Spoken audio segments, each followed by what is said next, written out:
choosing a team on a Tuesday, does it put pressure on yourselves as coaches to choose a team? Because, for example, even Ardie was downfall, and you guys do have a policy of players having to practice on Monday in order for them to play. And does it show that your hand to the opportunity for them to prepare for the weekend? I think for us, it's about our preparations. We don't really focus too much on what other people think about who we're going to select and stuff. At the end of the day, we must still play the game between the four lines, and it's always been our policy. We always announce our team early in the week, and even, yes, I think he only probably missed the Saturday session that we had. He was there, but he didn't finish the session. But once again, when it comes to our policy, you train on Monday and Tuesday, you've got a chance to make the squad, and internally we knew that Eben was on standby, but it's just that because of us, he had to announce the team on Tuesday, so internally, Eben was always there, so we wanted to give him a fair chance, from Monday, Tuesday, where he was training full out, and then also on Wednesday, so he didn't miss any training sessions, so there's no reason for us not to select him, and he's been looking good. So yeah, I think having him on the bench, I think he will bring probably a massive impact when he's needed. Coach, is it still possible that Evan might be brought into the starting lineup for Forest Test? No, we won't change him when he's on the bench. Listen, we've selected a strong team. If you look at a guy like Peter Steph Dutoy and Rowan, who's actually now grabbing his opportunity with both hands, we were impressed with his performance against Australia. We know he's got a massive work rate, and like once again, the game against the All Blacks, you're probably going to have to play until the last second of the game, and once again to have guys like Yeven, and you look at the impact that we're looking for on the bench, the guys like Kwaha, so I think those are the guys that when they are needed, for that impact, I think they should be able to bring that impact in the game, but we won't make any changes. I think Peter Steph with Rwanda will start the game for sure. Siya, you've been quite big in giving back, especially with your foundation. SA Rugby announced in the week the kid drop-off initiative to empower the new generation underprivileged. How important are these things for the youth or people who don't have resources to succeed? Yeah, it means a lot to the people, because I know a lot of us in the team who probably when we were younger would have received those packages, myself and coach. So it is important, like for all of us to use what we have in our platform to be able to make it different, and some people can't do it financially, some people do it with time or also the things. So I think for us as a group, South Africa has given a lot to us, and it's time for also us to give back to South Africa, because people do spend their last bit of money to buy a ticket so that they could see us. So I think it is important, and I know a lot of players in our team do it. Some do it privately, some people know about it. So yeah, it is a big thing for us. Yeah. Siya, can you talk to us about the complexities of being Springbok captain while playing abroad? Obviously you squad now and it doesn't overlap, but at first hit. Complexity. It's been, it's tough because you a little bit disconnected from what's happening in South Africa, and life is completely different, the other side of the world, and I think that's what I've missed the most, being present in South Africa and seeing everything that we play for each and every single day. I think it makes a huge difference, and I think it's something that I think if you play in South Africa, you take it for granted. Like for me to go and realize that, yes, I actually miss being home. I miss speaking Xhosa or going to the township whenever I can, So, and like I said, like we speak about it all the time. We are motivated, and we are playing for the people of South Africa, and being here, that gives us, that gives you the motivation to see each and every single time you drive around or go somewhere, you can see the people that you're playing with. So it's been tough, but being back home has been really amazing the past couple of months, and I've really enjoyed it, and it's like I haven't left, So yeah, it's really been good being back. But I've never lost contact. Like we still do meetings online on Zoom with the team and speak to the teammates all the time. So you're never really out there. It's just actually being present in South Africa, which is the hard part. Ross?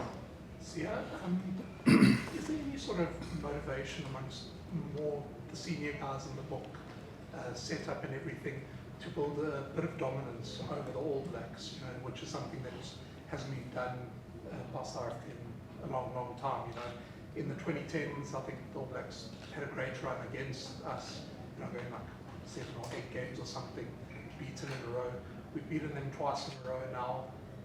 Do you guys sort of feel motivated to try and get 2 more, you know, 4 in a row and try and build a good run like that? We motivated for tomorrow, I'll be honest, and we motivated to, we want to try win tomorrow, so that takes us closer to winning the Freedom Cup. That's all we're thinking about. Everything else in future that we'll see after that.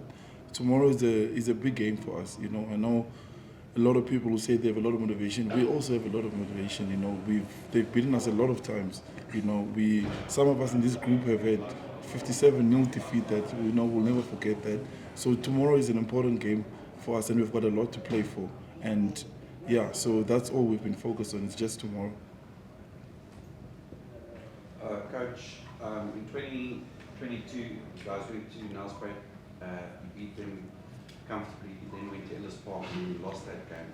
Has that inconsistency been a talking point this week for the next 2 weeks? I think if we go back that far, I think we'll be shooting ourselves on the foot. You know, I think the main focus for us is what we've been trying to achieve this season, because once again, we've got a new personnel also in our squad. You know, I'm talking about coaching wise. So the key thing for us is just to keep on getting better and improving at the way we want to play the game. And like I always say to people, listen, when you play against the All Blacks, the biggest thing that you must learn is that if you're not switched on the game, they will punish you. So when we played against them at Bombela, probably besides the Faf de Klerk incident, which is it happened the first 2 minutes in the game where he got concussed, I think we started well. We were in control in the game. We put them under pressure, and it was for 80 minutes. You know, a team like them, you can't switch off. So exactly what happened at the Ellis Park. You know, I felt like there in that game we started slow, and the All Blacks were already getting momentum against us in that game at Ellis Park. And they really controlled the game very well, and they've managed to put us under pressure, and the scoreboard was actually on their side most of the time. We were just unlucky with certain scenarios in the game. If you remember the try that was disallowed, I think it was the Lucanio arm line break, you know, things like that. That's the margin between the All Blacks, you know. So once again, I think the key thing for us is just to keep on improving and getting better to where we left against Australia. And the lessons that we can take from 2022, yes, can't afford to start slow against them. It has to be an 80-minute performance, and it's something that we've been talking about throughout the whole week against the All Blacks. Siya, Leon spoke about you playing overseas, but there's a perception that when you put on the green and gold, you play your best rugby. Is it fair to say that? Is that true? And yeah, and then to speak about your combination now with PJ also now in the loose trio. I don't know. I try to be at my best wherever I play for my union. Because if I don't play well for my union or for my club, then I'm obviously not going to get selected to be here.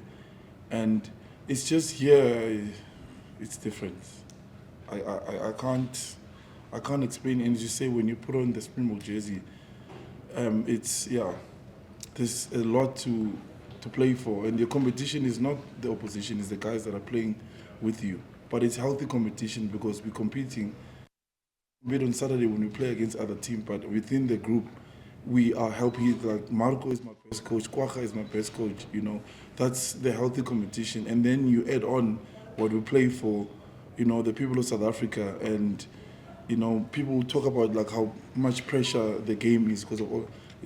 Coach Rassi said it to us in 2019. We're in a place of privilege, having the honor of representing the whole of South Africa, not just some people of South Africa, everybody in South Africa.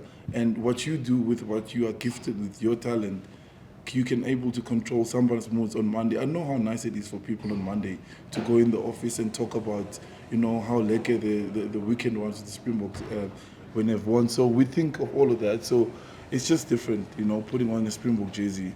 And the second question, yeah, PJ's were great, and playing with him, and obviously Jasper coming back now. We know what Jasper can do. But when coach talk about people taking the opportunities, that's what BJ has done. And that's the kind of competition I'm talking about. You can never relax in a Springbok jersey. You can never feel comfortable just because you've earned so many caps. You know, there are guys that are coming, and that's when we're lucky with loose forwards in South Africa. We have so many. So, and you can see sometimes every week it's a different team that's playing on. So every time I have the opportunity to play, I want to give absolutely everything because I don't know whether I'm playing next week or not. And you know the guy that's playing is good enough to be playing in that position too. You forgot one thing. Yes. You must tell him there's no place like home. Coach, please. Coach, you mentioned the makeup of the new coaching team that you guys have since 2022, the difference between that time and now. A lot has been said about Coach Tony Brown. A lot of people say they've seen a visible difference since he's come to the Springbok fold in terms of how the Springboks play.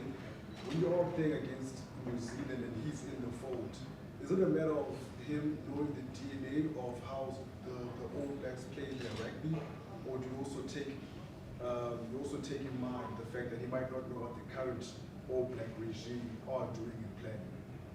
So how do you approach the tour dynamics? Do you just lean on his national knowledge of how New Zealand applies themselves against an opposition like the Springboks, or do you hope that he has some inside camp knowledge of the current regime? I think for anyone who wouldn't tap in on Tony would probably be stupid, most especially when you're playing against the All Blacks. He understands their DNA. He's coached a lot of those players. He's worked with some of those coaching staff. And he has played the game for the All Blacks. So he really understands what triggers them, on the game. So yes, of course, we did tap in on him and got some good information about what they stand for. And once again, even from the outside, a lot of people, it's clear to see the All Blacks. They take pride in what they do, and rugby will always be one of their biggest, probably weapon in their country. In New Zealand with the population which is smaller compared to what we have in South Africa. We know everyone in New Zealand. You land at the airport, you'll meet the old time, he will tell you straight in your face that, listen, you're going to have a tough time. Good luck over the weekend. That's how passionate they are. So we have to tap in from Tony, yes, for sure. And when it comes to their DNA, it's not a secret. The All Blacks will come on top of you. They will try and keep the ball in play, and we are well prepared for that. And one thing that I can tell you also, probably from our side, even before Tony arrived in our team, if you look at the final against them in the World Cup final, probably from the second minute, there was like 4-minute ball in play, and that's the challenge they're going to give it to you. They will try and keep the ball as long as possible in play. And once again, I think we are well conditioned for those type of the games now at the moment.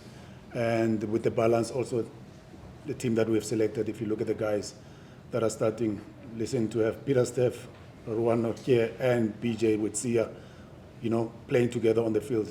Those guys, they will give you a lot of numbers. And also to be able, on the bench, if you look at what we've got, the likes of Ieb and Kwacha, the guys to bring impact. You can't ask for any better balance, And once again, I can also touch in our backline. Yes, Grant Williams, every time he gets an opportunity, he always brings the impact. And we know what we've got in him. And I know a lot of people, they get impatient when it comes to when is he going to start, when is he going to start. I think he understands his role at the moment in our team, and he's doing it very well. And once again, to have a solid guy like Andre Pollard, if anything doesn't go well, you saw what happened in the World Cup. Whenever he came off the bench, they've made a difference in the game. So I think we've tried to make sure that we've selected a strong team that will be able to counter anything that the All Blacks will throw at us. Siya, earlier this year, Ardie Savea said that he loves to smash you every time you guys each other since you guys are great mates. Can you just speak a little bit about that matchup and that rivalry with Ardie? It's feeling is mutual. It's feelings it's not hidden. We're very good friends off the field.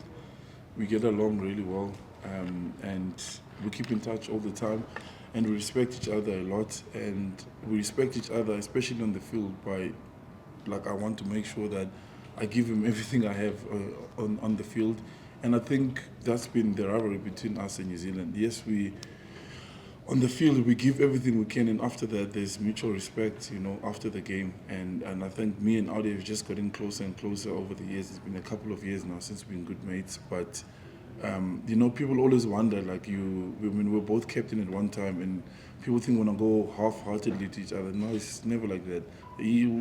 I'll gain his respect by giving him everything I can. He'll gain mine by, you know, giving everything he can to me. So yeah, it's always a tough battle. I mean, Sam Kane also back in the squad now. He's been a warrior for the All Blacks for so many years. And Black Edder, he also had another warrior who works hard, just like PJ as well. So it's gonna be a proper battle this weekend, especially in the loose forward and the pack in general.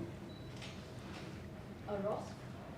Stocker, you guys in the coaching department must be very happy with the development of the squad this season, especially, you know, the inexperienced guys who've come in and really put their hands up. You know, it's not very often that you get to play 4 guys in the starting lineup and 1 on the bench with under 10 caps against the All Blacks, and especially when you've got guys like Willie, Andre and Stephen who are fit and could actually be in the group, you know, to be comfortable leaving them out and backing these youngsters. So, you know, this bodes very well for the future, and you guys must be very pleased with how it's going. I think, like I touched again earlier on, is to build the squad depth. It will always be part of our goal, which is, again, there will be time where we have to transition, to do the transition as a team, you know. If we're always going to rely on, for example, some of the players we've been with since 2018, they've been doing the job for us. Some are, you know, getting young, you know. So we don't want to wait until we see that we're in trouble. Then all of a sudden we want to give other guys the opportunity. You know, like I said, a guy like Fassi played well against Australia, played well against Wales when he started against Wales in London. And you can't ask for any better a game where, as a player, you're going to be tested to play against the All Blacks, you know. So once again, we are rewarding our players. Whoever performs, like Siya just said now, you can't be comfortable in a Springbok jersey, you know. So as a coaching staff, I think one thing that we are enjoying is the competition, which is a healthy one amongst our players, you know. I think the more competition we get amongst our players, I think the better it is. Again, yes, we want to build for 2027, but at the end of the day, we still want to also be able to win the games now, because the guys that are getting opportunities, like the names you've mentioned, PJ, if he's going to carry on playing the way he's playing, he's probably going to get closer to 80 test matches, you know. I always say to people, like, he reminds me of young Peter Steph Tutoy, you know.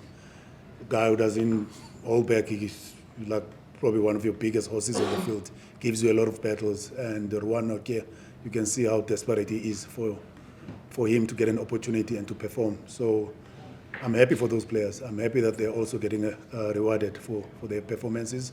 And yeah, you can't ask for any better challenge than to show that you've got what it takes to perform at this level than a team like the All Blacks. Yes, also they remember on the other side, they've also got some new faces in that team, you know, to be able, a guy like Mackenzie now, where they're showing trust on him, you know, playing week in, week out at 10. We know that position, probably if you look at a guy like Maunga, who's been doing the job for them. So they've also got their bit of test they also need to answer. But once again, like I said, it's a big game. So I hope everyone will be able to grab their opportunity. And I was about to actually just to further elaborate on. I'll just ask you a question. What do you say to a player like Sasha and a player like Apelele on the eve of a test match this big of the All Blacks? They've earned the right, as you might say, to play in this game. But how do you then help calm the nerves? Because it is an All Black test, and every test match that you said in the past, you approach a test match with nerves and being nervous. I don't think we'll put a lot of pressure on them, you know. Well, the way they've been performing for us and also in their own personal space, how they normally prepare for the game. I don't think we're going to get involved in that space, you know. But one thing that we've been focusing on during the week as a team is to make sure that we focus on what they do well, you know, what they do best. And a guy like Fassi, you have to show trust and give him the freedom to be Apelele Fassi. Remember, he's here for a reason, because of what he has been doing for the Sharks, you know. Even when he plays in the URC, you see his numbers.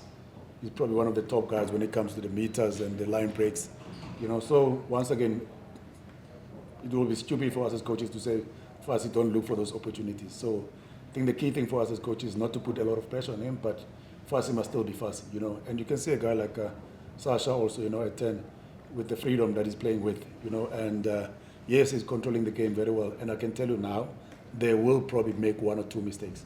But one thing about them, they won't stop trying. That's one thing that I enjoy about those youngsters. And yeah, hopefully everything goes well.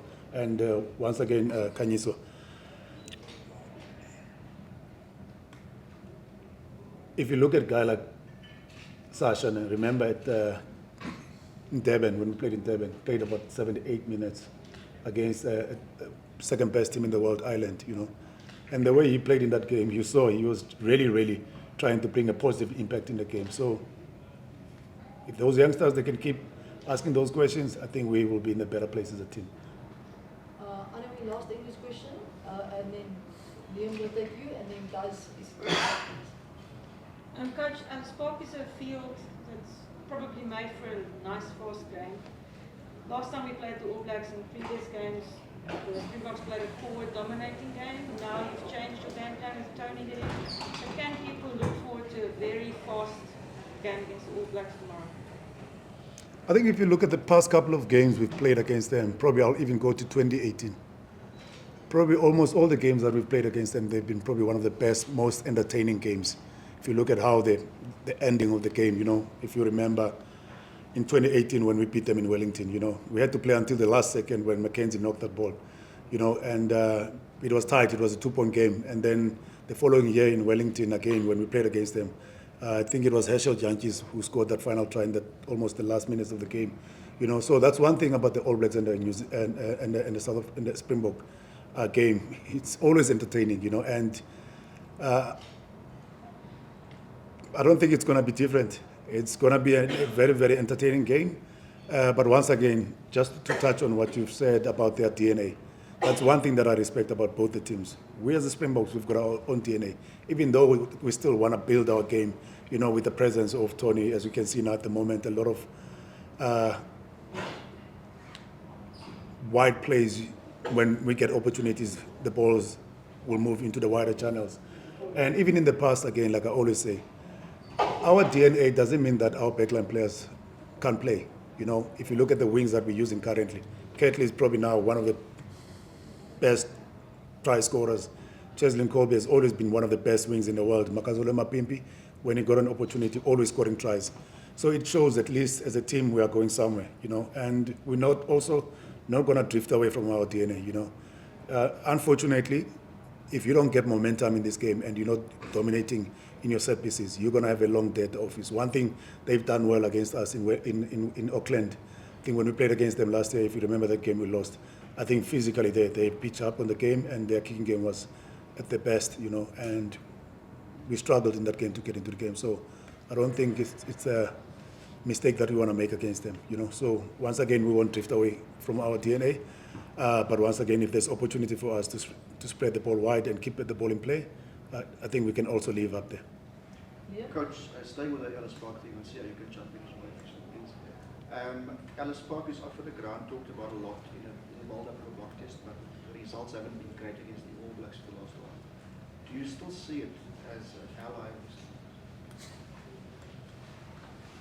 I think if you had to ask the All Blacks at the moment, they'll probably be more comfortable to play at Ellis Park because of the results, you know, and the nature of the game. When you go at Ellis Park, the crowd is like here on top of you. So when you're winning, you will feel the energy from the crowd. And when things don't go well, you will still also feel that they're going to turn against you because of that's how passionate they are as South Africans, you know. And it's the people that understands the game, and we know and the history in that stadium. So a lot of people, they expect us to do well. So I think that is one of the things when it comes to for example, if you play at Bombela, the guys, it feels like it's a different environment, you know, because of all of a sudden when we're in Bombela, the players, they express themselves freely, they just bring their best. Then there's something about Ellis Park where sometimes, even during the good season, one of those bad games, which is against the All Blacks, again, we played well at Bombela, and then at Ellis Park, things didn't go well. Yes, I think there is a bit of a pressure from just the nature of the game at Ellis Park, but we didn't talk too much about it this week. I think the key thing for us was just to focus on what's happening between the four lines. Unfortunately, we don't have control of what's happening on the stands. But I know one thing for sure is South Africans. We are passionate people. So sometimes when things don't go well for us, we know sometimes the crowd at Ellis Park doesn't really stand on our side. But tomorrow we'll do everything in our powers to make sure that we keep them in our side.